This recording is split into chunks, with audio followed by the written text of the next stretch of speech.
नमस्कार दोस्तों। आप सबका स्वागत है हमारे चैनल डिकोड यूपीएससी सीएससी में। जैसा कि आप सबको पता होगा कि आज हमारा बजट आ गया है। बजट एक बहुत ही इम्पोर्टेंट पहलू है हमारे किसी भी XYZ एग्जाम के लिए। आप वो चाहे यूपीएससी दे रहे हो, चाहे यूपीपीसीएस दे रहे हो, चाहे आप वो कोई भी स्टेट या छोटे लेवल का एग्जाम दे रहे हो। बजट बहुत ही इम्पोर्टेंट टॉपिक है करंट अफेयर्स के रिस्पेक्टिव में। ये हमारा इकोनॉमिक्स से रिलेटेड है, आप सबको पता ही होगा। तो आइए हम देखते हैं कि बजट क्या है, कब आया, क्या नई स्कीम्स आई हमारे बजट में, क्या हमारा एक्सपेंडिचर रहा, क्या हमारा रिसीट रहा, वो सारी चीजें हम बजट में देखेंगे। ठीक है।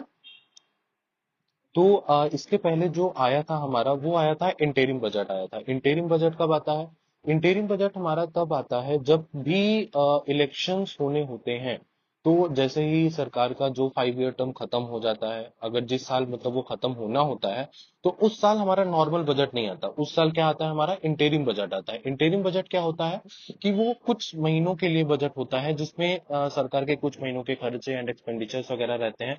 एंड फिर उसके बाद जब इलेक्शन हो जाता है, फिर वो जो बजट आता है, तो वो होता है हमारा नॉर्मल बजट। तो ये हमारा आया है वो नॉर्मल बजट, जो कि निर्मला सीतारमण जी ने पेश किया है अभी। तो आप सबको पता ही होगा कि कल हमारा आया था जो है इकोनॉमिक सर्वे। इकोनॉमिक सर्वे में काफी चीजें हमने देखी, काफी चीजें हमें पता चली कि कैसा रहा सरकार का परफॉर्मेंस, क्या था, क्या चीजें थी, कितने खर्चे थे एंड वगैरह। लेकिन आज हम बजट की बात कर रहे हैं, तो थोड़े हम बेसिक्स देख लेते हैं बजट के। बजट टर्म जो है मेंशन नहीं है कॉन्स्टिट्यूशन में कहीं पे भी।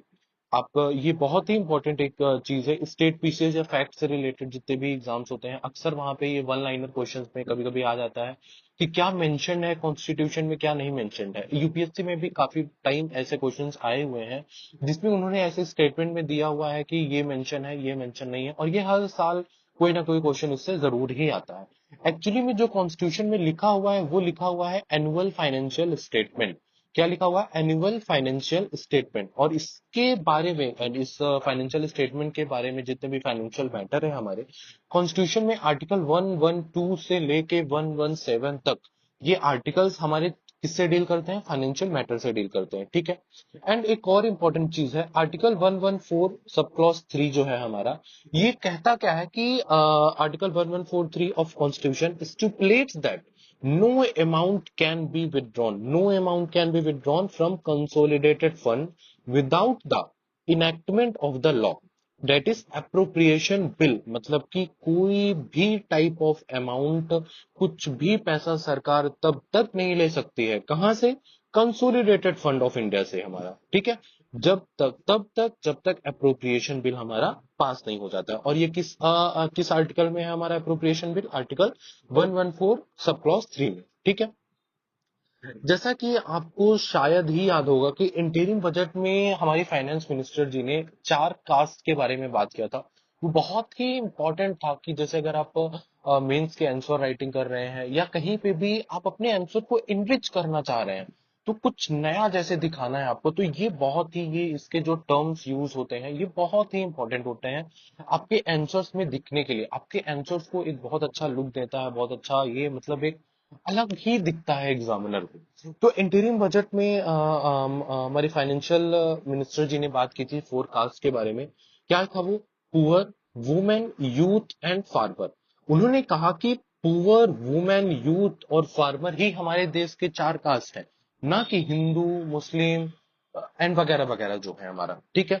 एंड अभी हम जो है, अभी हम शुरू कर दिए हैं। अभी बजट के बारे में हम देखते हैं कि क्या क्या हमारी बजट में कुछ हाइलाइट्स हैं, क्या इंपॉर्टेंट उसके फैक्ट्स हैं, क्या क्या चीजें हैं हमारी बजट में, हम वो आगे अभी देख रहे हैं। ठीक है। एक और इम्पोर्टेंट चीज था कि पीएम गरीब कल्याण अन्न योजना को और 5 साल के लिए एक्सटेंडेड कर दिया गया। ये थोड़ा इंपॉर्टेंट था कि मतलब वो था वहां पे, तो इसलिए मैंने आपको पहले ही बता दिया कि ये जो है अन्न योजना को 5 साल के लिए एक्सटेंड कर दिया गया है। इसमें क्या था कि 2016 में शुरुआत किया गया था, जिसमें 5 केजी फ्री फूड ग्रेन्स गरीबों को मिलते थे। ठीक है। इस बार बजट की 9 प्रायोरिटीज सेट किए गए हैं। हमारी फाइनेंस मिनिस्टर ने सेट किया है 9 बजट की प्रायोरिटीज, जो कि आगे हम देखेंगे। ठीक है।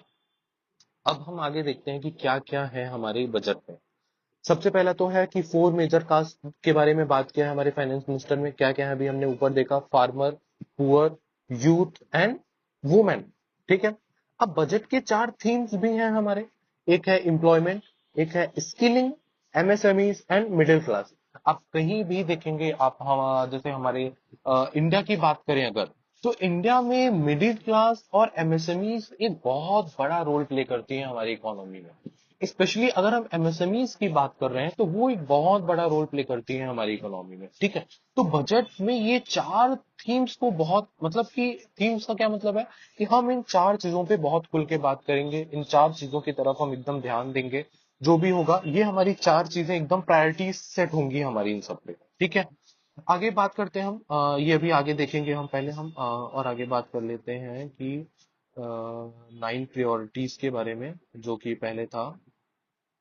एक सेकंड में आपको दिखा रहा हूँ वहां से।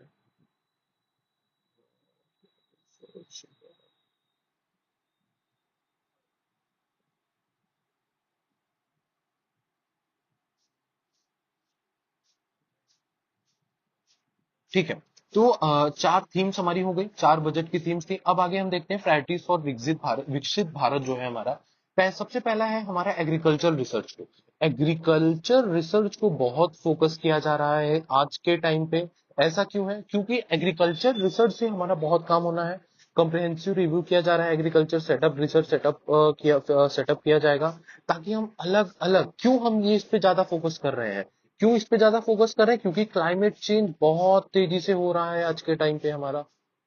बिल्कुल सही बात है ये। क्लाइमेट चेंज के होने की वजह से हम उन क्रॉप्स पे जब तक रिसर्च नहीं करेंगे कि कौन सा क्रॉप हमारा किस क्लाइमेट में सुटेबल रहेगा, या हम किस क्रॉप पे क्या और हम कर सकते हैं कि ये इतनी गर्मी झेल सकता है, या इतनी बारिश ये झेल सकता है, या कम बारिश में भी ये फसल काम कर सकती है। तो इसलिए हमारा एग्रीकल्चर रिसर्च बहुत ज्यादा ही जरूरी है। दूसरा हमारा क्या है? नेशनल कोऑपरेशन पॉलिसी हमारा, ठीक है। क्या है ये? For systematic, orderly and all round development of cooperative sector. कौन से सेक्टर की बात कर रहा है ये? Proper cooperative sector. क्यों कोऑपरेटिव सेक्टर की बात कर रहा है? क्योंकि यही तो है हमारे मेन सेक्टर जहां से हमारा सबसे ज्यादा एम्प्लॉयमेंट जनरेशन होता है।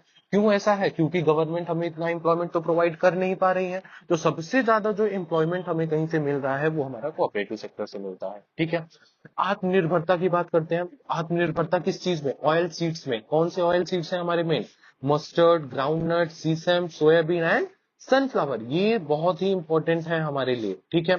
उसके बाद आता है हमारा रिलीज ऑफ न्यू वेराइटीज। किस चीज की new varieties? 109 new HYV seeds and climate resilient varieties of 32 field and horticulture crops will be released by for cultivation by farmers। Farmers के लिए ये 109 नए तरीके के HV सीड्स, क्लाइमेट रेजिलियंट जो होंगे, जो हमारे क्लाइमेट चेंज जो हो रहा है इनके साथ वो अच्छे से वहां पे परफॉर्म कर सकेंगे, ठीक है।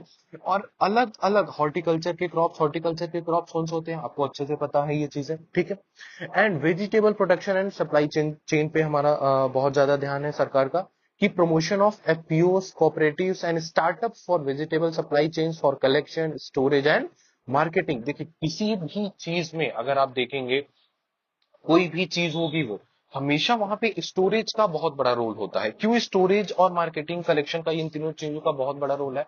क्योंकि हम अगर फसल को मतलब वो बन जा रहा, सॉरी, अगर जैसे फसल खड़ी हो जा रही तो उसके बाद उसको हमें कलेक्ट करके स्टोर करके मार्केटिंग करने में बहुत दिक्कतें आती हैं। क्यों? क्योंकि हमारा इंफ्रास्ट्रक्चर अभी इतना अच्छा नहीं है। इंफ्रास्ट्रक्चर के वीक होने की वजह से हम इतने अच्छी तरीके से अपनी चीजों को मार्केट में नहीं ला पा रहे हैं, जिसकी वजह से उसके शॉर्टेजेस हमें देखने को मिलते हैं, और उन शॉर्टेजेस की वजह से प्राइस राइज हो जाता है, ठीक है।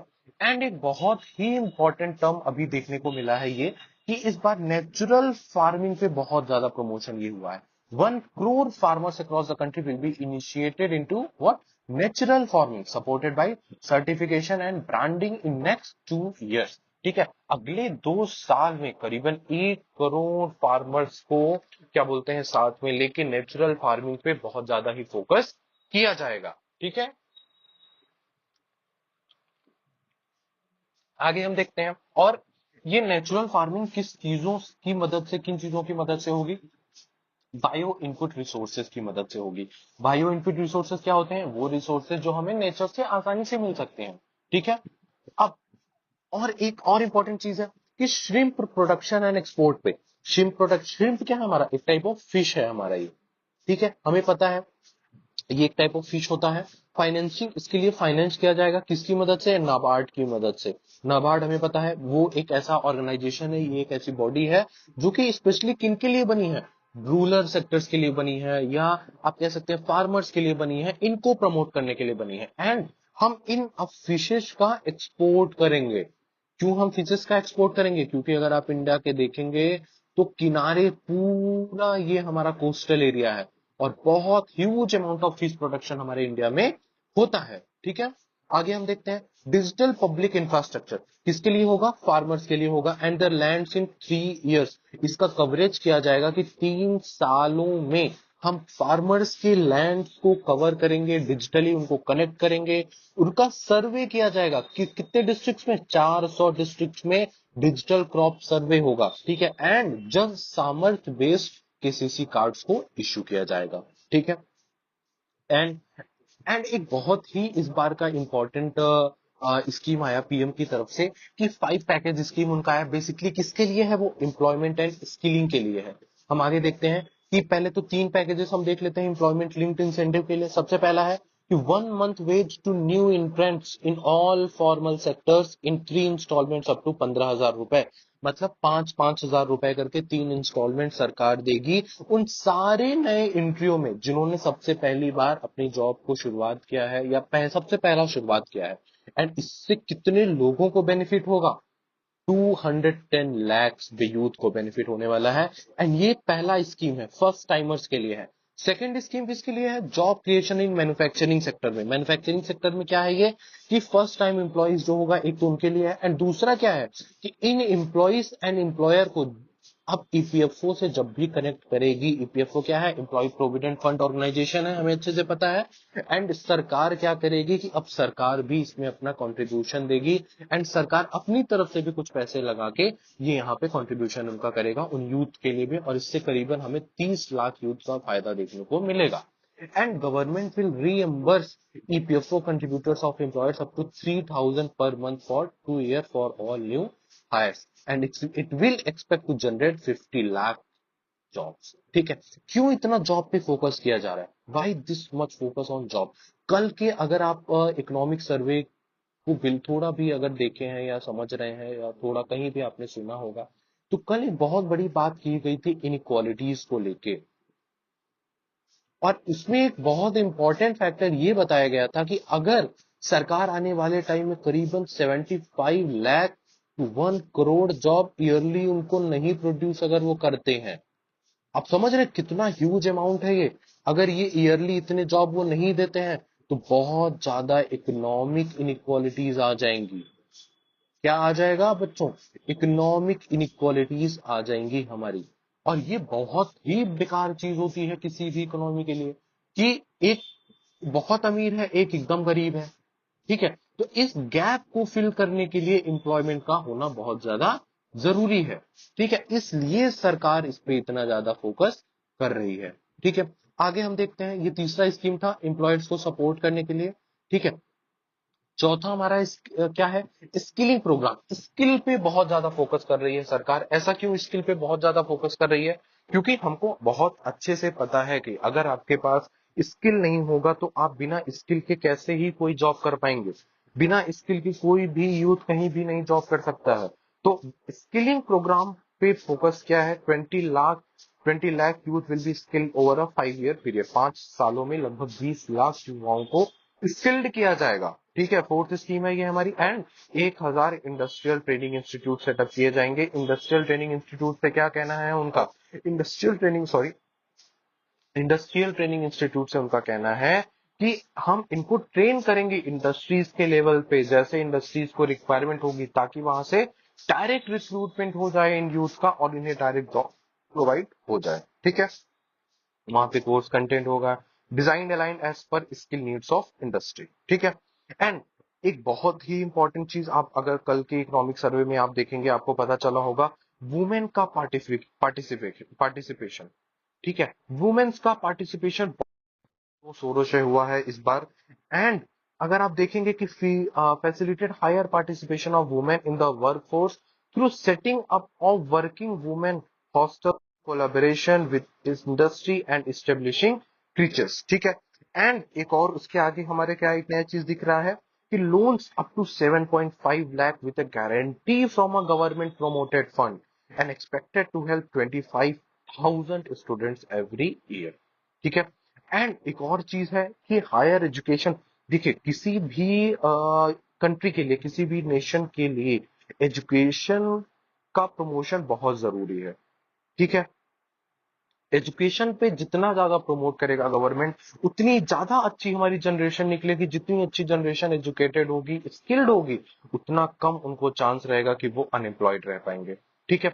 तो फाइनेंशियल सपोर्ट सरकार देगी किनको, 10 लाख रुपए तक का लोन प्रोवाइड करेगी उन डोमेस्टिक इंस्टीट्यूशंस को और उन सारे स्टूडेंट्स को जो हायर एजुकेशन के लिए बाहर जाना चाहते हैं, या उन्हें क्या बोलते हैं कि उन्हें और पैसों की जरूरत है, अगर वो इकोनॉमिकली वीक है लेकिन वो तब भी एलिजिबल है, अच्छे हैं, कैंडिडेट है, तो उनको सरकार प्रोवाइड करेगी पैसे, ठीक है। Direct e vouchers to 1 lakh student every year, e voucher से डायरेक्ट हर साल 1 लाख स्टूडेंट को ई वाउचर दिया जाएगा एंड इंटरेस्ट सबवेंशन ऑफ 3% लगभग, ठीक है। अब आगे देखते हैं हम। उसके बाद क्या है हमारा, inclusive human human resource development and social justice. Human resource development and human justice एक बहुत ही इंपॉर्टेंट टॉपिक है हमारे लिए। ये हम तीसरा टॉपिक देख रहे हैं इससे रिलेटेड। अब इसका एक बहुत ही इंपॉर्टेंट ये स्कीम आई है, पूर्वोदया। पूर्वोदया स्कीम, विकसित भी विरासत भी। कभी भी आप जैसे आंसर राइटिंग कर रहे हैं, कोई भी आंसर्स आप लिख रहे हैं, तो उनमें ऐसी कीवर्ड्स का यूज करिए आप वहां पे।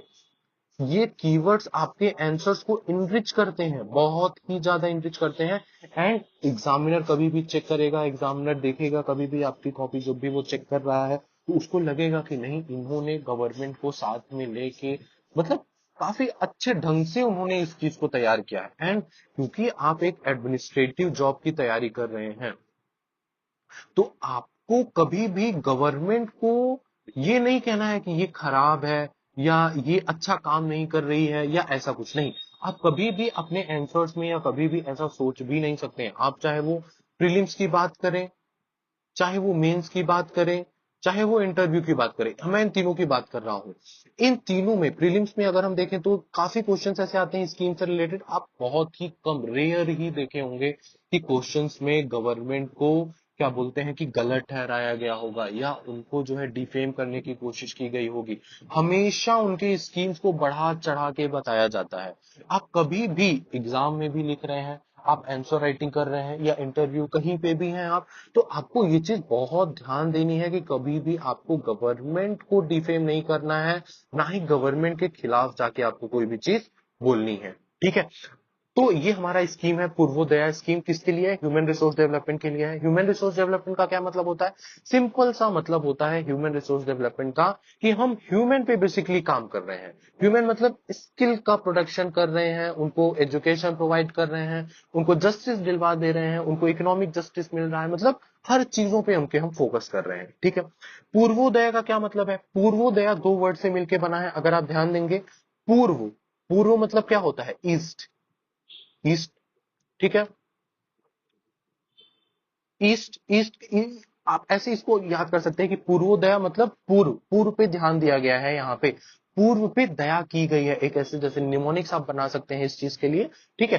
किसके लिए है? Rich state to endowment rich state in eastern parts covering Bihar, Jharkhand, West Bengal, Orissa, Andhra Pradesh, for generation of economic opportunities to attain विकसित भारत। विकसित भारत, जैसे कि आपको पता ही होगा कि विकसित भारत 2047 के लिए 100 ईयर्स ऑफ इंडिपेंडेंस के बाद जिस साल होगा उसी साल को हम अमृतकाल के मतलब इन सारे ईयर्स को अमृतकाल की तरह हम सेलिब्रेट कर रहे हैं। एंड इसी के अंदर आता है विकसित भारत का हमारा स्कीम, ठीक है। एंड एक नया कॉरिडोर जनरेट किया जा रहा है, कौन सा? Amritsar Kolkata industrial corridor with development of an industrial node eight गया।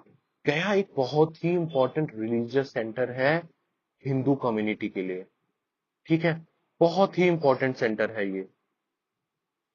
अगर हम बात करें गया का, तो गया को अगर इंडस्ट्रियल नोड से जोड़ा जा रहा है, तो उसका एक मेन बहुत ही इंपॉर्टेंट बस रिलेशन इसलिए ये सब किया जा रहा है ताकि वहां पे कि यहाँ पे जॉब मैन्युफैक्चरिंग हो सके, यहाँ पे जॉब मैन्युफैक्चरिंग जितनी अच्छी होगी वहां पे वो चीजें उतनी अच्छी रहेंगी।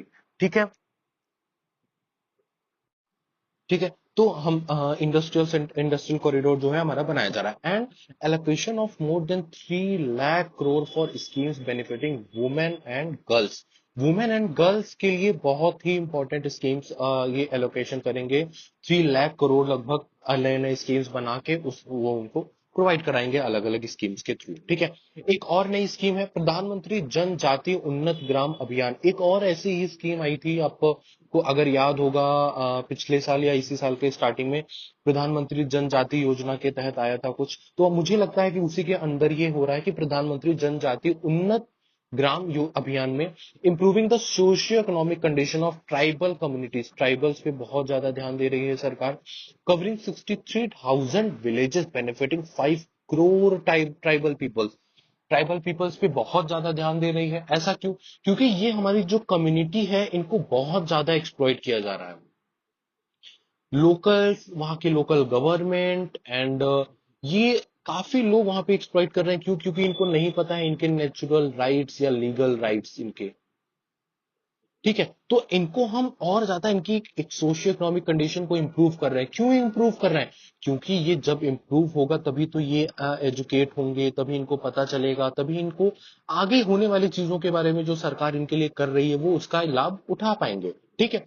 And more than 100 branches of Indian post payment bank will be set up in north east region. North east region को आप देख रहे हैं किस लिमिट से पुश किया जा रहा है। अगर आपको पता भी होगा कि गवर्नमेंट एम्प्लॉयज का जो वकेशन ट्रिप मिलता है, गवर्नमेंट एम्प्लॉयज को अगर किसी के घर में जैसे होंगे गवर्नमेंट एम्प्लॉयज है, जैसे वहां पे होंगे तो उनको जैसे वैकेशन के लिए पैसा मिलता है या वैकेशन के लिए उनको ट्रिप स्पॉन्सर की जाती है गवर्नमेंट की तरफ से, उनको ज्यादा करके नॉर्थ ईस्ट में भेजा जाता है। क्यों नॉर्थ ईस्ट में? ताकि टूरिज्म बढ़े वहां पे। टूरिज्म वहां पे ज्यादा से ज्यादा बढ़े। क्यों टूरिज्म बढ़ाने के लिए? क्योंकि चाइना का क्लेम, आप इसको दोनों पर्सपेक्टिव से देख सकते हैं। आईआर के भी पर्सपेक्टिव से, इकोनॉमी के पर्सपेक्टिव से, दोनों से देख सकते हैं। क्यों? और वहां पे जैसे अभी हमें पता है कि जैसे हमारा ये जो नक्शा है इंडिया का, अगर आप ये नॉर्थ ईस्ट को देखेंगे तो इनको ये फील कराया गया था पहले कि जैसे ये इंडिया से बाहर के थे, ये इंडिया में बिलोंग नहीं करते थे। तो धीरे धीरे गवर्नमेंट की स्कीम्स, गवर्नमेंट की अलग अलग योजनाएं आई, उनको जोड़ी रखी हैं। जैसे यहाँ पे चिकन कॉरिडोर है, आपको पता होगा, जो कि एक बहुत ही इंपॉर्टेंट पॉइंट है हमारे लिए। तो इस वजह से मतलब काफी रीजन है वहां पे नॉर्थ ईस्ट को प्रमोट करने के लिए। वहां पे एक रीजन नहीं है हमारे पास। तो नॉर्थ ईस्ट रीजन को बहुत ज्यादा प्रमोट किया जा रहा है, बहुत ज्यादा कनेक्टिविटी यहाँ पे मेन। ये पोस्ट पेमेंट बैंक्स का क्या वहां पे है? कनेक्ट, एक तो कनेक्टिविटी है, दूसरा क्या है वहां पे? जैम ट्रिनिटी, अगर आपको याद होगा। तो काफी चीजों से हमें लिंक करना होता है चीजों को। जब तक हम लिंक नहीं करेंगे तब तक हमें समझ में नहीं आएगा कि कैसे हम उस इन चीजों का यूज करें। कहां पे? आंसर्स में अपने। आपके आंसर्स में कनेक्टिविटी होना बहुत जरूरी है। ठीक है। जब तक कनेक्टिविटी नहीं होगी आपके आंसर्स में कोई मतलब नहीं होगा आपके इन पॉइंट्स को लिखने का। ठीक। एक बहुत ही इंपॉर्टेंट स्कीम इस बार आई है, आंध्र प्रदेश रीऑर्गेनाइजेशन एक्ट। ठीक है। क्यों ये स्कीम आई है? क्योंकि हमें पता है कि जो आंध्र प्रदेश का जैसा कैपिटल था हैदराबाद, अभी तक वो चल रहा था, तो वो जो है जस्ट अभी रिसेंट ईयर में वो खत्म हुआ है। ठीक। एंड खत्म होने के बाद अभी तक आंध्र प्रदेश का कोई भी न्यू कैपिटल अनाउंस नहीं किया गया है। एंड अब जहां तक इस बातें जो चल रही हैं कि ये एक्ट के थ्रू और ये फाइनेंशियल सपोर्ट के थ्रू वहां पे बहुत ज्यादा इनके नए कैपिटल को ग्रोथ किया जाएगा, नए कैपिटल को डेवलप किया जाएगा। एंड वहां पे एक बहुत ही इंपॉर्टेंट इरिगेशन प्रोजेक्ट है, क्या? Polavaram irrigation project ensuring food security of the nation. Food security of the nation, ये वर्ड आप देख रहे हैं, food security of the nation. क्यों ये नेशन की बात कर रहा है यहाँ पे, लेकिन यहाँ पे तो स्टेट की बात हो रही है।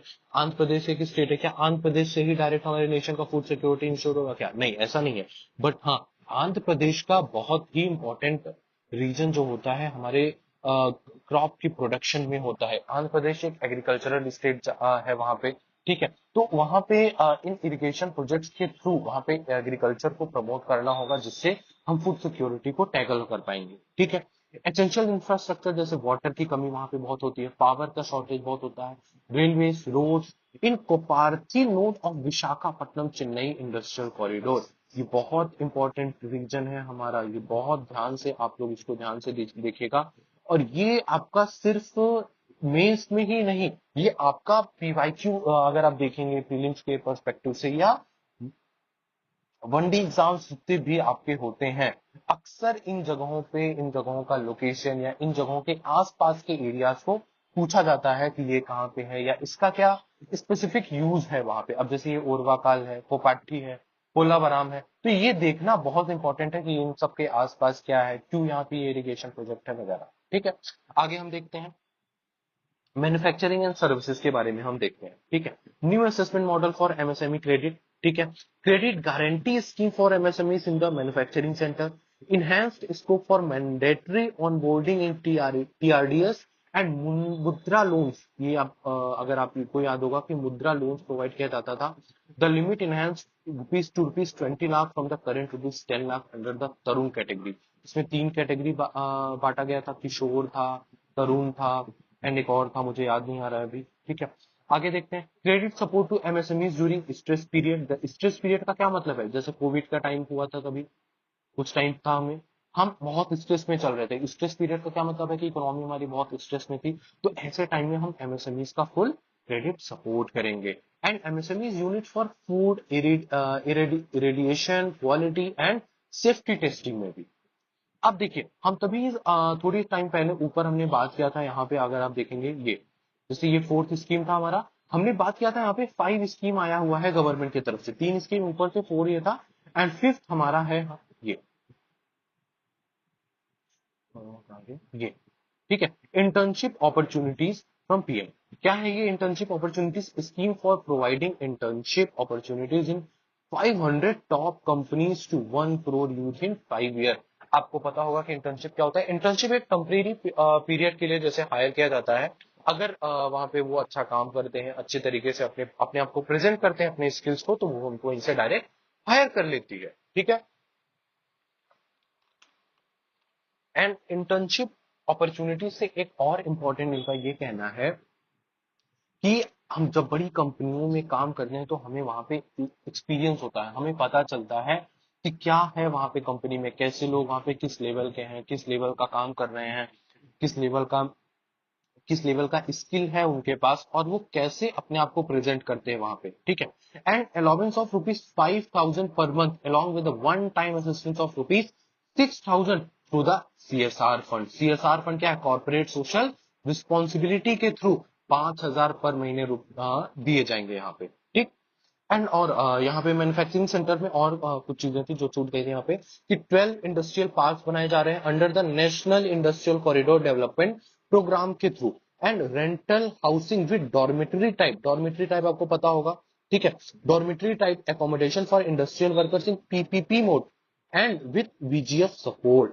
Critical mineral mission, critical mineral बहुत ही इंपॉर्टेंट है हमारे लिए। क्रिटिकल मिनरल किसके लिए, सेमीकंडक्टर्स और भी बहुत चीजों के लिए है, कि क्रिटिकल मिनरल बहुत ही इंपॉर्टेंट होती है। ये वो मिनरल्स होती हैं जो कि टेक्नोलॉजी में यूज की जाती हैं, एंड ये अगर मिनरल्स नहीं होंगी तो वो वहां पे चीज नहीं बन पाएगा, इसके बिना वो चीज बनना इम्पॉसिबल होता है। ठीक है, and strengthening of the tribunal and appellate tribunals to speed up insolvency resolution and additional tribunals to be established। अब ट्रिब्यूनल्स आपको याद होगा कि ट्रिब्यूनल बेसिकली किसके लिए होता है, जुडिशरी का बर्डन कम करने के लिए होते हैं ट्रिब्यूनल्स एंड गवर्नमेंट, क्योंकि जिस हिसाब से जुडिशरी में अभी हम देख रहे हैं कि इतना लोड है जुडिशरी पे, एंड स्पेशली हम बात करते हैं इंसॉल्वेंसी एंड बैंक्रप्सी से रिलेटेड जो भी केसेस होते हैं, वो बहुत मतलब टाइम टेकिंग प्रोसीजर होता है। भले ही सरकार ने पिछले सालों में वहां पे काफी रिफॉर्म्स किए हैं, लेकिन वहां पे और रिफॉर्म्स की जरूरत है, वहां पे और स्पीड अप की जरूरत है हमारी। ठीक है, अब ये था हमारा मैन्युफैक्चरिंग सेंटर के लिए, मैन्युफैक्चरिंग के लिए। ठीक है, अब आते हैं हम अर्बन डेवलपमेंट के लिए। इस बार गवर्नमेंट ने अर्बन डेवलपमेंट पे बहुत ज्यादा फोकस किया है, अर्बन डेवलपमेंट पे अच्छा खासा फोकस किया है। इसमें 4 चीजों पे, जैसे सबसे पहला तो स्टैंप ड्यूटी है, दूसरा स्ट्रीट मार्केट्स है, तीसरा ट्रांजिट ओरिएंटेड डेवलपमेंट है, चौथा है वाटर मैनेजमेंट। वाटर मैनेजमेंट को आप डायरेक्टली रिलेट कर सकते हैं दिल्ली से। हमारी कैपिटल सिटी है, कैपिटल सिटी होने के बावजूद भी वहां पे वाटर क्राइसिस इतनी ज्यादा देखने को मिलती है। इससे ज्यादा शेमफुल हमारे लिए क्या होगा कि हम कैपिटल अपने कैपिटल सिटी तक को प्रॉपर वाटर प्रोवाइड नहीं कर पा रहे हैं। अब वो नहीं मैटर करता है कि वो सेंटर की गलती है या स्टेट्स की आपस की इश्यूज है, बट परेशान कौन वहां पे हो रहा है? सिटीजन्स वहां के परेशान हो रहे हैं। सरकार को, सरकार के लोगों को जो वहां पे एसी में बैठे हैं उनको कोई फर्क नहीं पड़ता है। ठीक है।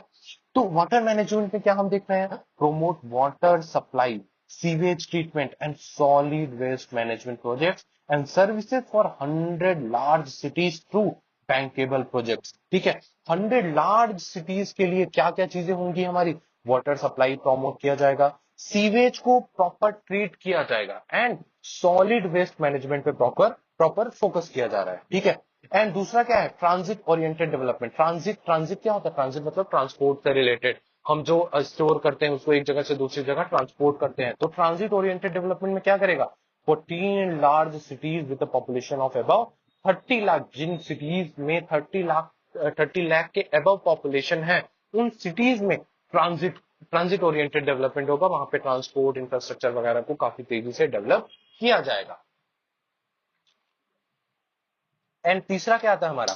Street markets, envisioning a scheme to develop 100 weekly hearts या स्ट्रीट फूड हब्स इन सिलेक्ट सिटीज।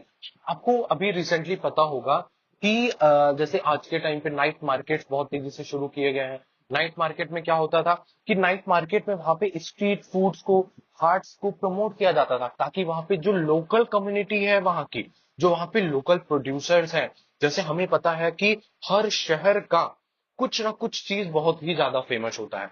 कहीं का मिठाई फेमस है, कहीं के कुछ फास्ट फूड फेमस है, कहीं के खाना बहुत फेमस है। हर जगह कुछ ना कुछ फेमस होता है। तो ऐसे ही हम हर जगह की चीजों को प्रमोट करने के लिए हम, जैसे एक चीज कही, कहावत कही जाती है कि कहीं पे भी अगर आपको किसी शहर के कल्चर के बारे में जानना है, किसी शहर को जानना है, तो आप उसकी सड़कों पे जाइए, आप उसके स्ट्रीट फूड्स को खाइए, आप वहां के स्ट्रीट के लोगों से मिलिए जो वहां पे रोड पे, मतलब आई मीन टू से कि वहां पे जो दुकानें हैं, हाट वगैरह लगती, वहां पे आपको पता चलेगा कि एक्चुअली में क्या है वो शहर, कैसे लोग हैं यहाँ के, क्या यहाँ पे अच्छा है, क्या यहाँ पे खराब है। ठीक है। आगे बढ़ते हैं। स्टैंप ड्यूटी, स्टैंप ड्यूटी पे क्या हुआ है कि इंकरेजिंग स्टेट्स। अब स्टैंप ड्यूटी एक क्या है? स्टेट सब्जेक्ट में आता है हमारा, आपको पता होना चाहिए ये चीजें। ठीक है। तो lower stamp duties for properties purchase by women, already है ये हमारे पास। ठीक है। और इसको लोअर और प्रमोट करने के लिए, क्यों वुमेन को प्रमोट इतना किया जा रहा है? क्योंकि हमेशा ये देखा जाता है कि वुमेन्स के नाम पे प्रॉपर्टीज ली ही नहीं जाती हैं, या वुमेन्स को शेयर ही नहीं मिलता है, उनको अपने घर पे नहीं शेयर मिलेगा, उनके हस्बैंड का शेयर उनको मिलेगा, जो उनके हस्बैंड का रहेगा वो भी हस्बैंड के ही नाम रहता है, वो दोनों आपस में देखते हैं। ठीक है। तो इंकरेज किया जा रहा है कि लोअर स्टैंप ड्यूटीज रहे, ताकि लोगों को कम पैसा लगे वहां पे और वो वुमेन्स के नाम पे अपनी प्रॉपर्टीज को परचेज करें। ठीक है। आगे देखते हैं। अब दूसरा सबसे इंपॉर्टेंट है पीएम आवास योजना का second part. PM Awas Yojana किस लिए शुरू किया गया था? बेसिकली पीएम आवास योजना शुरू किया गया था उन लोगों के लिए जिनके पास घर नहीं था रहने को, जिनके पास वो स्ट्रीट्स पे सो रहे होते थे, कोई उनके पास इंफ्रास्ट्रक्चर का कुछ भी साधन नहीं था। तो इसका सेकेंड पार्ट लॉन्च हुआ है, जिसमें 1 करोड़ अर्बन पुअर्स को लगभग घर प्रोवाइड किया जाएगा। एंड इसमें कितना इन्वेस्टमेंट और किया जाएगा? ₹10 लाख करोड़ का इन्वेस्टमेंट किया जाएगा वहां पे। ठीक है। And enabling policies and regulation for efficient and transparent rental housing market. Rental housing market का क्या मतलब है कि हम देखते हैं कि जैसे हमारा हर शहर में तो घर होगा नहीं, और हर शहर में जरूरी नहीं कि आप जिस शहर में रह रहे हो वहीं पे आप नौकरी भी कर रहे हो। ठीक। तो जब भी हम बाहर जाते हैं तो हम वहां पे क्या करते हैं? हम वहां पे रेंट पे घर लेते हैं या रेंट पे रहते हैं। तो वहां पे ऐसी पॉलिसीज को और प्रमोट किया जाएगा जहां पे ट्रांसपेरेंट पॉलिसीज होंगी। हम देखते हैं बहुत ज्यादा, मतलब कि अब दिल्ली में देख लीजिए, मुंबई में देख लीजिए, कि मतलब रेंटल पॉलिसीज इतनी ज्यादा ओपैक हैं कि अचानक से आपको कुछ नया बता दिया जाएगा, अचानक से आपको ये खर्चा बता दिया जाएगा, आप नहीं देंगे तो आपको खाली करने के लिए बोल दिया जाएगा। मतलब बहुत सी परेशानियां देखने को मिलती हैं वहां पे जो रह रहा होता है। ठीक है। आगे देखते हैं एनर्जी सिक्योरिटी। एनर्जी सिक्योरिटी हमारे लिए बहुत इंपॉर्टेंट है। क्यों? क्योंकि हमने हमने क्या किया? प्लेज किया है 2070 में, किस चीज के लिए? जीरो कार्बन ठीक है, कि हमारे कंट्री से जीरो कार्बन एक्सपोर्ट होगा, कार्बन का उत्सर्जन एकदम कम हो जाएगा। और वो कब कम होगा? जब तक हम एनर्जी सिक्योरिटी पे अपने ध्यान नहीं देंगे, जब तक हम ग्रीन एनर्जी को प्रमोट नहीं करेंगे। ग्रीन एनर्जी को प्रमोशन चाहिए, विंड एनर्जी एंड वगैरह वगैरह। ठीक है, इसमें सबसे पहला अब पहली बार ऐसा देखने को मिला है कि हम न्यूक्लियर एनर्जी में प्राइवेट सेक्टर को इंक्लूड कर रहे हैं। पहली बार ऐसा देखने को मिला है। क्यों? क्योंकि अभी तक कभी ऐसा नहीं होता था कि हम न्यूक्लियर एनर्जी जैसे इतनी सेंसिटिव चीजों में हम प्राइवेट सेक्टर को इंक्लूड कर रहे हैं। ठीक है, क्यों? क्योंकि इसमें बहुत अकाउंटेबल होना पड़ता है। न्यूक्लियर एक ऐसा वर्ड है जिससे कि तबाही ही तबाही दिखती है हमेशा। ठीक है, उसके फायदे हमें कम दिखते हैं, नुकसान ज्यादा दिखता है, डर ज्यादा दिखता है उससे। अब इसमें क्या इसका यूज हो रहा है वहां पे? Setting up of Bharat small reactors, R&D of Bharat Small Modular Reactor and newer technologies for nuclear energy।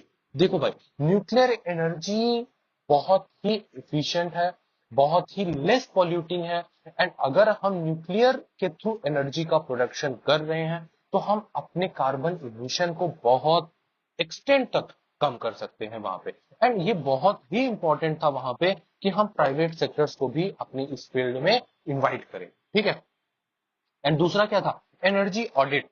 Audit का क्या मतलब होता है? ऑडिट का सिंपल सा मतलब होता है कि हम लेखा जोखा कर रहे हैं एनर्जी का। Financial support for shifting of micro and small industries to cleaner forms of energy, facilitate investment grade energy audit in 60 clusters, next phase expand up to 100 clusters. ठीक है, and pump storage policy for electricity storage and facilitation of smooth integration of the growing share of renewable energy. हम storage पे यहाँ पर promote कर रहे हैं कि इलेक्ट्रिसिटी को हम स्टोर करके रखें ताकि कभी भी हमें अचानक से शॉर्टेजेस देखने को ना मिले। एंड थर्मल पावर प्लांट्स पे और फोकस किया जा रहा है। ये एक जॉइंट वेंचर हो रहा है एयूएससी थर्मल पावर प्लांट का, किसके किसके बीच? एनटीपीसी एंड भेल के बीच। एंड ये कितने मेगावाट का कमर्शियल पावर प्लांट सेटअप कर रहे हैं? 800 मेगावाट का। ठीक है, आप इसमें कुछ ज्यादा नहीं, बट ये लोकेशन जरूर याद रखिएगा किसके किसके बीच हुआ और ये कहाँ पे। ठीक है, एंड एक और बहुत ही इंपॉर्टेंट स्कीम थी, ये पहले ही पीएम ने अनाउंस किया था कि पूरी पीएम सूर्य घर मुफ्त बिजली योजना। अगर आप अपने घरों पे सोलर पैनल लगवाते हैं तो सरकार आपको सबसे पहले तो सपोर्ट करेगी इकोनॉमिकली, आपको सपोर्ट करेगी। And up to 300 units every month आपको फ्री इलेक्ट्रिसिटी वहां पे प्रोवाइड की जाएगी और लगभग 1 करोड़ घरों पे फ्री इलेक्ट्रिसिटी दी जाएगी। ठीक है, आगे देखते हैं हम इंफ्रास्ट्रक्चर पे। इंफ्रास्ट्रक्चर हमारा किसके अंदर आता है? कैपिटल एक्सपेंडिचर के अंदर आता है। इंफ्रास्ट्रक्चर कैपिटल एक्सपेंडिचर के अंदर आता है और ये बहुत जरूरी भी है कि कैपिटल एक्सपेंडिचर को और प्रमोट किया जाए, रेवेन्यू एक्सपेंडिचर को और कम किया जाए। हमेशा ये कहा जाता है और कहा जाता है कि किसी भी अच्छे इकोनॉमी का संकेत होता है कि उसका कैपिटल एक्सपेंडिचर हमेशा ज्यादा होगा उसके रेवेन्यू एक्सपेंडिचर में। ठीक है, वो डेवलपिंग को और डेवलप करता है वहां पे। ठीक, provision of 11,11,111 crore for infrastructure पहली बार देख रहे हैं। 3.4% ऑफ जीडीपी दी जा रही है इंफ्रास्ट्रक्चर के लिए, करीबन 1.5 lakh crore to states as long term interest free loans to support resource allocation. अब ये आप देख सकते हैं कि स्टेट को करीबन 1.5 लाख करोड़ रुपए दिए जा रहे हैं long term interest free loans. ठीक है, and phase 4 of PM Gramin Sadak Yojana will be launch to provide all weather connectivity to 25,000 rural habitation. ठीक है, इसका फेज 4 शुरू हो चुका है। इरिगेशन एंड फ्लड मिटिगेशन में क्या है? Financial support for project with estimated cost of 11,500 crore such as Kosi Mechi intra state link. अभी आप रिसेंटली सुने होंगे आसाम फ्लड्स के बारे में, बहुत भयानक फ्लड्स था। बस हमें न्यूज कवरेज कम देखने को मिला इसका। ठीक है, इसलिए हमें बहुत अच्छे से नहीं पता चल पाया। लेकिन अगर आप एक्चुअली में वहां पे देखेंगे, न्यूज वगैरह पढ़ेंगे, वहां के चीजें देखेंगे तो आपको पता चलेगा कि वो बहुत ही बड़ा फ्लड था, बहुत ज्यादा लोगों का वहां पे डिस्ट्रक्शन हुआ, बहुत ज्यादा वहां पे लॉस हुआ। ठीक है, तो वहां पे फाइनेंशियल सपोर्ट किया जा रहा है। दूसरा, फ्लड मैनेजमेंट और रिलेटेड प्रोजेक्ट से रिलेटेड जो है हम और सपोर्ट कर रहे हैं किन चीजों में? आसाम, सिक्किम और उत्तराखंड में। ठीक है, assistant for reconstruction and rehabilitation in Himachal Pradesh. और दूसरा, और इंफ्रास्ट्रक्चर में टूरिज्म को प्रमोट किया जा रहा है। टूरिज्म एक बहुत इंपॉर्टेंट पॉइंट होता है हमारे इंफ्रास्ट्रक्चर में। टूरिज्म से ही हमारा बहुत अच्छा इकोनॉमिक ग्रोथ होता है। ठीक है, टूरिज्म बहुत ही मतलब बहुत ही कह सकते हैं हम कि एक बहुत इंपॉर्टेंट एस्पेक्ट है इकोनॉमी के लिए। ठीक है। तो ये development of Vishnupad temple corridor and Mahabodhi temple corridor कहाँ पे है ये? गया में है। किसके जैसा बनाया जा रहा है? Kashi Vishwanath temple corridor. अगर आप कभी गए हैं काशी विश्वनाथ टेम्पल कॉरिडोर तो वो बहुत ही खूबसूरत बना हुआ है। तो इसी के ठीक जैसे हम विष्णुपद टेम्पल कॉरिडोर और महाबोधि टेम्पल कॉरिडोर जो बुद्ध का है, हम वहां पे ये देखेंगे। एंड इसी से related comprehensive development initiative for Rajgir, Rajgir Bihar का। ठीक है। Will be undertaken which hold religious significance for Hindus, Buddhist and Jains. देख रहे हैं आप कि इंक्लूसिव डेवलपमेंट। ठीक। एंड डेवलपमेंट ऑफ नालंदा, हाल ही में अभी रिसेंटली लॉन्च हुआ था नालंदा यूनिवर्सिटी को, फिर से उसको क्या बोलते हैं नया बना के उसका लॉन्च हुआ है अभी। ठीक। Assisting to development of Orissa scenic beauty temples, monuments, craftsmanship, wildlife sanctuaries, natural landscape, pristine beaches, making it an ultimate tourist destination. आप कभी मतलब आप बिलीव नहीं करेंगे, हमारा इंडिया इतना खूबसूरत है, इतना खूबसूरत है कि आपको किसी बाहर देश में जाने की जरूरत ही नहीं पड़ेगी। आपकी उम्र बीत जाएगी लेकिन आप पूरा इंडिया ट्रैवल नहीं कर पाएंगे। ऐसी खूबसूरत खूबसूरत नेचुरल जगहें हैं हमारे इंडिया में। ठीक है।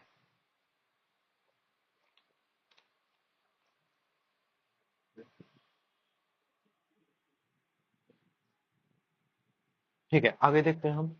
अब इनोवेशन रिसर्च एंड डेवलपमेंट, हालांकि हर बार इसमें आता है इनोवेशन रिसर्च एंड डेवलपमेंट में, हर बार यहाँ पे बजट एलोकेट होता है लेकिन हम उतना नहीं देखते, लेकिन तब भी अच्छा है सरकार ने इस पे फोकस किया है, बहुत ज्यादा जरूरी है रिसर्च एंड डेवलपमेंट की। ऑपरेशनलाइजेशन ऑफ अनुसंधान natural national research fund for basic research and prototype development, private sector driven research and innovation of commercial scale with a financing pool of 1 lakh crore. ठीक है। स्पेस इकोनॉमी, ये बहुत ही important term है हमारे लिए। स्पेस इकोनॉमी आप बहुत ही जरूरी है और मैं एक्सपेक्ट करता हूं कि जरूर इससे कुछ ना कुछ देखने को हमें मिलेगा आगे के एग्जाम्स में। ठीक है। Space economy, a venture capital fund of ₹1,000 crore is to be set up. आगे देखते हैं next generation reform. Next generation reforms का क्या मतलब है कि आगे की जनरेशन के लिए वो बहुत ज्यादा हेल्पफुल होगा, क्योंकि आज की जनरेशन जो चल रही है वो तो चल रही है, आगे की जनरेशन के लिए वो बहुत ज्यादा इंपॉर्टेंट है हमारे लिए। क्या है वो? सबसे पहला तो है भू आधार फॉर ऑल लैंड्स। भू आधार फॉर ऑल लैंड का क्या मतलब है कि एक unique land parcel identification number होगा। जैसे आधार नंबर हमारा होता है, ठीक है, वैसे ही हमारे जमीन का भी एक आधार नंबर होगा। एंड सारे लैंड रिकॉर्ड्स को डिजिटाइज किया जाएगा, किसकी मदद से? जीआईएस मैपिंग की मदद से। सारे डिजिटाइजेशन किसके थ्रू होंगे? कैडेस्ट्रल मैप्स के थ्रू होंगे। और लैंड रजिस्ट्री को एस्टेब्लिश किया जाएगा। एक बार अगर ये सब कुछ डिजिटाइज हो जाता है तो आप समझ लीजिए कि गांव के 80% जो लड़ाइयां होती हैं वो जो है खत्म हो जाएंगी अपने आप। क्यों खत्म हो जाएंगी? क्योंकि हमें बहुत अच्छे से पता है कि गांव में सबसे ज्यादा जो लड़ाइयां होती हैं वो जमीन को लेके होती हैं। वो कहते हैं ये हमारी है, वो कहते हैं ये हमारी है, वो कहते हैं ये हमारी है, वो कहते हैं इतना हमारा था, ये इतना हमारा था। ठीक है। तो डिजिटाइज अगर हो जाएगा एक बार, उसका एक भू आधार नंबर बन जाएगा हमारा, तो वो बहुत इंपॉर्टेंट होगा हमारे। और वो सही बात है कि आने वाली जनरेशन, जो हमारी जनरेशन आ रही है आदमी, वो उसके लिए बहुत इंपॉर्टेंट है। ठीक। And taxonomy for climate finance, enhancing the availability of capital for climate adaptation and mitigation related investment, FDI and overseas investment simplified to facilitate FDIs, foreign direct investment को सिंप्लीफाई किया जा रहा है। एंड अपॉर्चुनिटीज दी जा रही हैं कि Indian rupee को करेंसी के तौर पे यूज किया जाए ओवरसीज इन्वेस्टमेंट में। हाल ही में आपने देखा होगा Singapore, UAE, Singapore, UAE, Russia, इन 2-3 कंट्रीज में हमने देखा कि वहां पे जो पेमेंट किया गया है वो इंडियन करेंसीज का यूज करवाया जा रहा है और प्रमोट किया जा रहा है। NPS Vatsal, a plan for contribution for parent and guardian for minors. Minors वो माइनर जो ऑर्फेन हो जाते हैं उनके लिए ये इफेक्टिव किया जा रहा है। Improvement of data governance, collection, processing and management of data and statistic. क्यों हम ये? क्योंकि गवर्नेंस के डाटा पे बहुत जरूरी होता है, तभी हम एक मैप बना पाते हैं, एक अपने प्लान को सेटअप कर पाते हैं, एक तभी हम एक आइडिया के साथ काम करते हैं। ठीक है। जब तक हमारे पास डाटा नहीं होगा तब तक हम समझेंगे कैसे कि हमें क्या करना है, किस सेक्टर पे ज्यादा ध्यान देना है और कहाँ किसके लिए करना है। ठीक है। एंड एक बहुत इंपॉर्टेंट है न्यू पेंशन स्कीम। और solution that address the relevant issues, protects for the common citizen and maintain fiscal prudence will be formed. ठीक है, आगे देखते हैं, ये अभी आगे हम देखेंगे। उसके बाद आते हैं हम टैक्स प्रपोजल पे। टैक्स हमारा बहुत इंपॉर्टेंट टॉपिक है, क्योंकि टैक्स बहुत जरूरी है पढ़ना। टैक्स से हर साल क्वेश्चंस आते हैं, प्रीलिम्स में भी आते हैं, मेंस में भी आते हैं, चाहे वो आप स्टेट पीसीएस ले लीजिए, चाहे वो आप यूपीएससी ले लीजिए, करंट अफेयर से रिलेटेड वो आते ही आते हैं हमेशा। ठीक है, इस बार सिंप्लीफिकेशन इन टैक्सेस के लिए, मतलब टैक्स को और प्रमोट करने के लिए हमने किन चीजों पे, सबसे पहला तो review of income tax act 1961। ये बहुत ही पुराना एक्ट था। हमारी फाइनेंस मिनिस्टर जी ने कहा है कि आने वाले 6 मंथ के अंदर अंदर ये रिव्यू हो जाएगा और इसकी जगह पे एक नया टैक्स, इनकम टैक्स एक्ट आएगा। ठीक है, and simplification of charities and TDS, जो टैक्स एट सोर्स पे जो कटता है टीडीएस हमारा, उसके लिए सिंप्लीफाई किया जा रहा है। लिटिगेशन एंड अपील को, जैसे लिटिगेशन एंड अपील क्या होता है कि जैसे हम आईटीआर फाइल कर रहे हैं, कभी कभी ऐसा होता है कि मिस्टेक हो जाता है लोगों में, या डाटा के इधर उधर होने की वजह से उन गवर्नमेंट ऑफिसर्स या हमारे अंदर मिसअंडरस्टैंडिंग हो जाता है, जिसकी वजह से वहां पे काफी ज्यादा क्लैशेस देखने को मिलते हैं। ठीक है, एंड एक बहुत इंपॉर्टेंट था deepening the tax base. Tax base को डीपनिंग करने के लिए बहुत ज्यादा, मतलब काफी बार काफी कमिटीज ने ये रिकमेंडेशन दिया है कि आप टैक्स बेस को और बढ़ाइए। क्यों ऐसा है? क्योंकि जब तक हम टैक्स बेस को बढ़ाएंगे नहीं, तब तक हमें, मतलब कि जैसे देखिए अभी हम क्या कर रहे हैं कि एग्जेम्पशन ज्यादा दे रहे हैं, मतलब एग्जेम्प्ट करने की ज्यादा कोशिश करते हैं, टैक्स इवेजन ज्यादा हो जाता है। लेकिन जब हम टैक्स बेस को अपने बढ़ाएंगे तो हमारा टैक्स ज्यादा आएगा, मतलब रिसीट जो होगा गवर्नमेंट का वो बढ़ेगा। जब रिसीट बढ़ेगा, गवर्नमेंट के पास पैसा बढ़ेगा, तभी तो गवर्नमेंट और खर्चा करेगी हमारा। ठीक है, महंगाई कम होगी तभी तो। अब आगे देखते हैं कि कस्टम ड्यूटी प्रपोजल्स में क्या, कस्टम ड्यूटी जो होता है हमारा लगता है एक्सपोर्ट इंपोर्ट एक्सपोर्ट पे, वो उसपे क्या चेंजेस किए गए हैं, चेंजेस हैं एक्सपोर्ट ड्यूटी में। सबसे पहला तो 3 मोर कैंसर मेडिसिन को कस्टम ड्यूटी से हटा दिया गया है, इनको और अफोर्डेबल बनाने के लिए। BCD to 15% on mobile phones, mobile PCB and charger, मतलब कि जो डायरेक्ट टैक्स करता था 15%, उससे पहले करता था, उसको कम कर दिया गया है 15% में, मतलब कि मोबाइल इंडस्ट्री में फायदा होगा। ठीक है, कस्टम ड्यूटी को रिड्यूस किया गया है गोल्ड और सिल्वर को 6% एंड प्लेटिनम टू 6.4%। इससे भी फायदा होगा, डोमेस्टिक वैल्यू एडिशन होगा, हम और ज्यादा आसानी से कस्टम मतलब कि इंपोर्ट कर सकेंगे, और हमारे यहाँ गोल्ड की कमी कम होगी, क्योंकि गोल्ड के प्राइसेस बहुत अचानक से बढ़ते हैं और बहुत तेजी से बढ़ भी रहे हैं, जैसा कि हम देख रहे हैं। ठीक है, श्रिम्प एंड फिश फीड को घटा के 5% पे कर दिया गया है। इनको क्यों रिड्यूस किया गया है? क्योंकि हमें फिश इकोनॉमी जो है, ब्लू इकोनॉमी जिसे हम कहते हैं, उनको हमें प्रमोट करना है। ब्लू इकोनॉमी को प्रमोट करने का मेन रीजन क्या है कि मरीन एक्सपोर्ट जब बढ़ेगा तो एग्रीकल्चर जो है हमारा, जैसे एग्रीकल्चर ऐसा तो है नहीं कि इंडिया एक एग्रीकल्चरल नेशन है, लेकिन हमें अपने जो हमारी नीड्स हैं, जो हमारे फूड सिक्योरिटी है, स्पेशली जो हमारी फूड सिक्योरिटी है, उसको हमें थोड़ा ब्रॉड करना पड़ेगा कि हम सिर्फ एक चीजों पे डिपेंड ना रहे, हम और चीजें हम फूड प्रोसेसिंग में इंक्लूड करें, ताकि हमें अच्छा से अच्छा किसानों को मुनाफा हो, क्योंकि हर जगह खेती पॉसिबल नहीं होती है। ठीक है, exempted more capital goods for manufacturing of solar cells and panels, support energy transition के लिए। Fully exempt duties on 25 critical minerals, 25 critical minerals को टोटल तरीके से कस्टम ड्यूटी से एग्जेम्प्ट कर दिया गया है। ठीक है, एंड आज जैसे कि मैं देख रहा था कि जब बजट चल रहा था, बीच में ही मतलब शेयर मार्केट अचानक से बहुत ज्यादा नीचे आ गया था। क्यों? स्पीच के बीच में ही क्यों ऐसा हो गया था? क्योंकि डर था सबसे बड़ा लॉन्ग टर्म गेन्स का, और वही हुआ। शॉर्ट टर्म गेन का जो फाइनेंशियल, शॉर्ट टर्म गेन और लॉन्ग टर्म गेन में आपको बता देता हूँ क्या होता है, कि जैसे आप कोई भी एसेट खरीदते हैं, कोई भी एसेट, ठीक है, एक्स वाई जेड, तो अगर 1 साल के अंदर में बेचते हैं तो वो शॉर्ट टर्म गेन हो जाता है। अगर 1 साल के बाद बेचते हैं तो उसमें लॉन्ग टर्म टैक्स लगता है। ठीक है, लॉन्ग टर्म गेन का टैक्स लगता है। गेन का क्या मतलब है?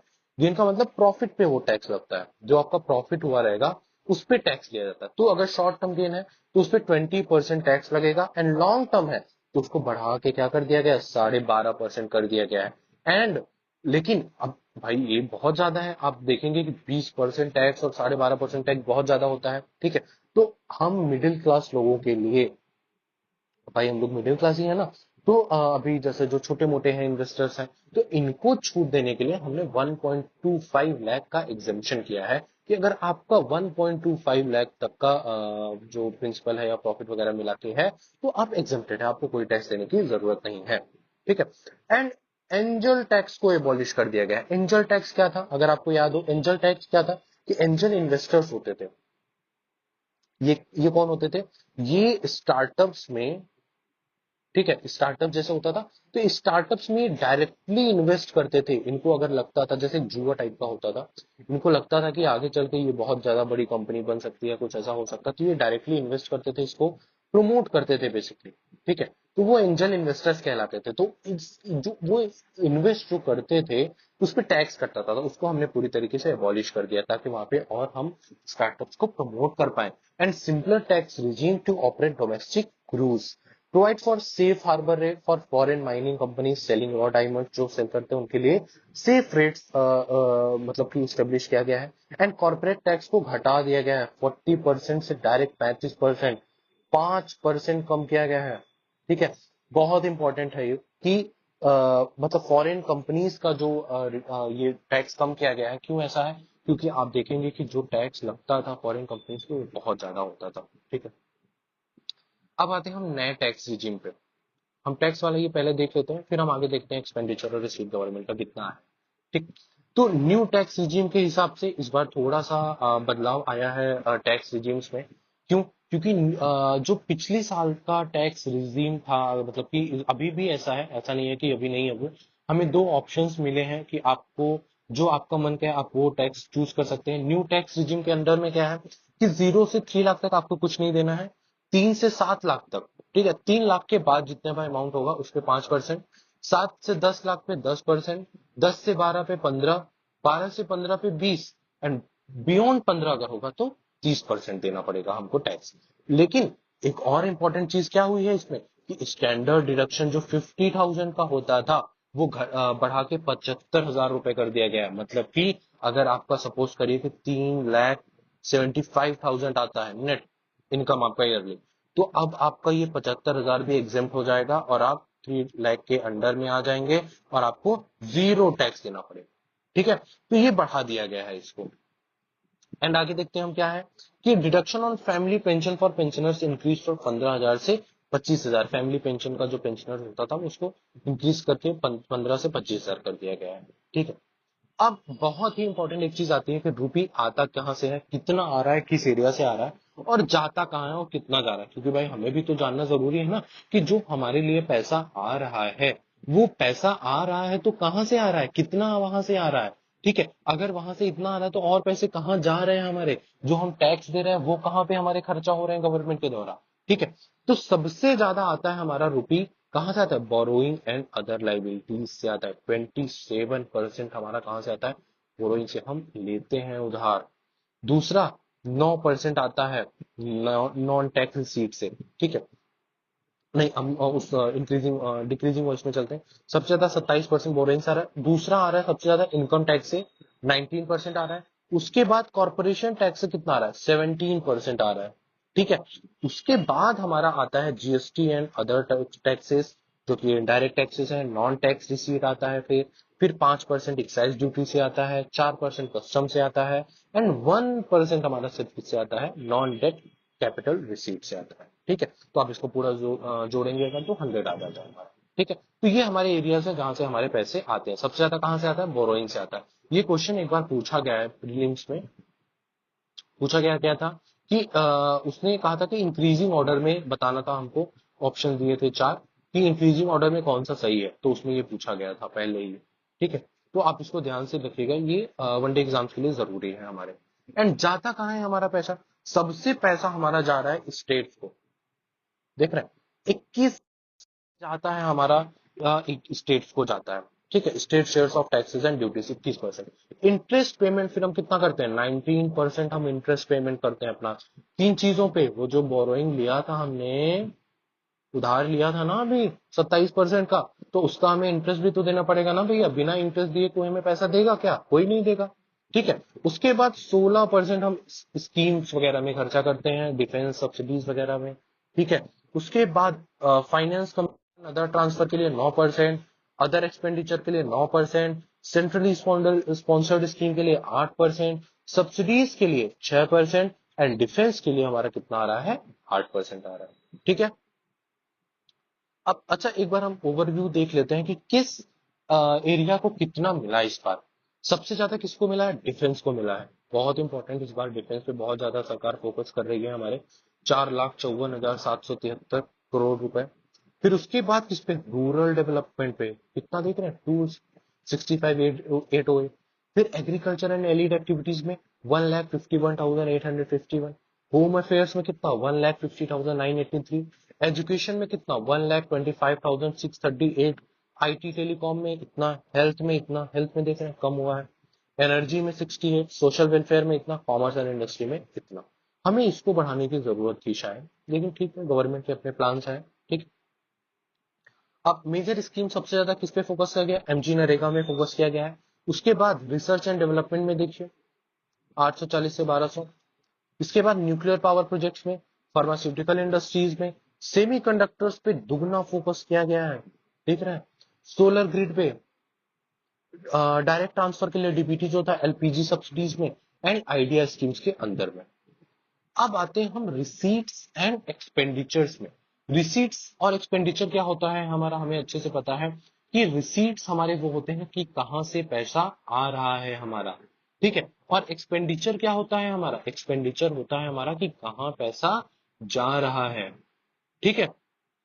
तो सबसे पहले हम किस पे आते हैं कि रेवेन्यू रिसीट। रेवेन्यू रिसीट का क्या मतलब है कि रेवेन्यू रिसीट पे टैक्स और नॉन टैक्स जितने भी होते हैं, जैसे कि टैक्स हमारा जो भी आता है, डायरेक्ट इनडायरेक्ट टैक्स जितने भी होते हैं, ये सब हमारे किस में आते हैं? रेवेन्यू रिसीट्स में आते हैं। तो रेवेन्यू रिसीट में हम देखेंगे कि इस बार काफी अच्छा खासा ग्रोथ हुआ है। 2023 से 24 पे देखिए रेवेन्यू रिसीट कितना था? 27.0 लाख करोड़, और इस बार कितना है? 31.3 लाख करोड़। रिकॉर्ड है ये। ठीक है। अब आते हैं कैपिटल रिसीट में। कैपिटल रिसीट क्या होता है? ये ऐसे रिसीट्स होते हैं कि जो कि हमारे गवर्नमेंट की लाइबिलिटीज क्रिएट करते हैं। समझ रहे हैं? और ये रिड्यूस करता है हमारे फाइनेंशियल एसेट्स को। ठीक। तो इसमें क्या हो रहा है कि ये कम हो, ये 16.9 हुआ इस बार। अच्छी बात है, थोड़ा कम होना जरूरी था। 17.9 से 16.9 हुआ है। अब आते हैं हम एक्सपेंडिचर में। एक्सपेंडिचर हमारा क्या होता है कि हम कितने खर्चे कर रहे हैं। आप बात करें अगर रेवेन्यू एक्सपेंडिचर की, कि रेवेन्यू एक्सपेंडिचर क्या है, कि ये एक्सपेंडिचर वो होते हैं जो एक्सपेंसेस होते हैं बिजनेस में, डे टू डे ऑपरेशंस में। ठीक। गवर्नमेंट के। और इसमें कितना बढ़ा हुआ है? 37.1 रेवेन्यू एक्सपेंडिचर। ये क्या क्या आता है इसमें? जैसे सैलरीज आती हैं, और हम जैसे देते हैं ना कि पेंशन्स वगैरह होता है, तो ये सब हमारा रेवेन्यू एक्सपेंडिचर में आता है। कैपिटल एक्सपेंडिचर में क्या आता है? इंफ्रास्ट्रक्चर के डेवलपमेंट हम जो करते हैं, जिससे हमारा एसेट बढ़ता है। भले ही हमारा वो पैसा कम हो रहा है, लेकिन वो पैसा हम ऐसी जगह डाल रहे हैं जिससे कि हमारा एसेट बढ़ रहा है, जिससे कि हमें एक डेवलपमेंट, मतलब कि डेवलपमेंट हो रहा है। ऐसे एक्सपेंडिचर होते हैं वो कैपिटल एक्सपेंडिचर होते हैं। और ये हमारा बढ़ के 15.0 लाख करोड़ का हुआ है। ये बहुत अच्छा है कि कैपिटल एक्सपेंडिचर पे ज्यादा फोकस किया गया। हमने ऊपर देखा भी ये चीज कि एक्सपेंडिचर पे ज्यादा फोकस किया गया है इस बार। एंड एक बहुत इंपॉर्टेंट चीज थी इस बार कि फिजिकल डेफिसिट 5.9% है इस बार ऑफ जीडीपी। फिजिकल डेफिसिट का क्या मतलब है? डेफिसिट का क्या मतलब होता है? कमी। कम हो रहा है, जितना पैसा आ रहा है और जितना हम खर्चा कर रहे हैं उन दोनों के बीच में कमी। तो जितने का हमने टोटल, जैसे सपोज करो हमने बजट बनाया कितने लाख करोड़ का है, अब उतने लाख करोड़ में भाई पूरा पैसा तो हमें गवर्नमेंट को मिल नहीं रहा है ना। तो सपोज करो कि उसका कुछ अमाउंट जो है उसको बाहर से उधार लेना पड़ रहा है, तो वो होता है जो बीच का ये गैप है, यही डेफिसिट होता है। तो ये कितना फिजिकल डेफिसिट है हमारा? 4.9% है। और ये बहुत अच्छा इंप्रूवमेंट हुआ है, बहुत अच्छा इंप्रूवमेंट हुआ है। क्योंकि जिस हिसाब से अगर हम कोविड में देखें तो कोविड में बहुत ज्यादा हमारा फिजिकल डेफिसिट बढ़ गया था। एंड ये बहुत अच्छा है, और गवर्नमेंट ने कहा है कि वो इस टर्म के एंड में एम कर रही है कि ये फिजिकल डेफिसिट 4.5% तक आ जाएगा। ठीक है। हमने ऊपर एक चीज और छोड़ा हुआ था अभी, थोड़ा सा उसको भी देख लेते हैं। हाँ, हमारा ये इकोनॉमिक फाउंडेशंस की ग्रोथ। ठीक है, एक बहुत इंपॉर्टेंट चीज है कि इंडिया का इस बार जीडीपी कितना इस बार आया 8.2%।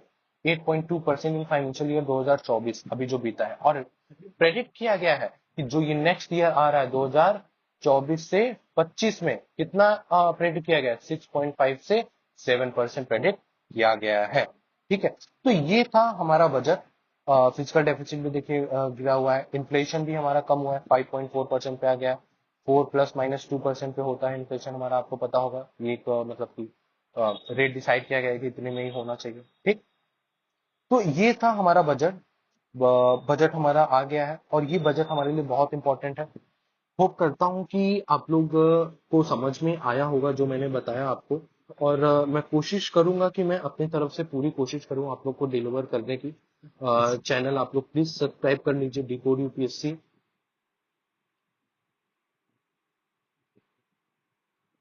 सीएससी को। ठीक है, प्लीज सब्सक्राइब कर लीजिए, सपोर्ट करिए प्लीज, क्योंकि थोड़ा नया चैनल है, अभी मैंने जस्ट शुरू किया है चीजें। और मैं कोशिश करूंगा कि मैं पीवाईक्यूज जो भी जैसे यूपीपीसीएस का एग्जाम होने वाला है, मैं उसके पीवाईक्यूज आपको ईयरली जो है 50-50 के टर्म में, 50 या 75 के टर्म में मैं उसको सॉल्व कराऊंगा। और डेली न्यूज एनालिसिस में सोच रहा हूँ कि मैं शुरू करूँ आप लोग के लिए। ठीक है, ताकि एक व्यू ओवरव्यू बना रहे। आप देखेंगे कि न्यूज का बहुत इंपॉर्टेंट फैक्टर होता है हमारे करंट अफेयर्स की कवरेज में। तो मैं कोशिश करूंगा कि ये चीजें मैं करूं, और बाकी आप लोग सजेस्ट करिए कि जो मैं कर सकूं। ठीक है, होप करता हूं कि आप लोग को अच्छा लगेगा। जो भी गलतियां होंगी आप बताइएगा, कमेंट प्लीज करिएगा। एंड मुझे प्लीज सजेस्ट करिएगा कि क्या मैं आगे और इम्प्रूव कर सकता हूँ, क्योंकि मैं अभी थोड़ा न्यू हूँ। तो मैं होप करता हूँ कि आप लोग सपोर्ट करें। ठीक है, थैंक यू सो मच।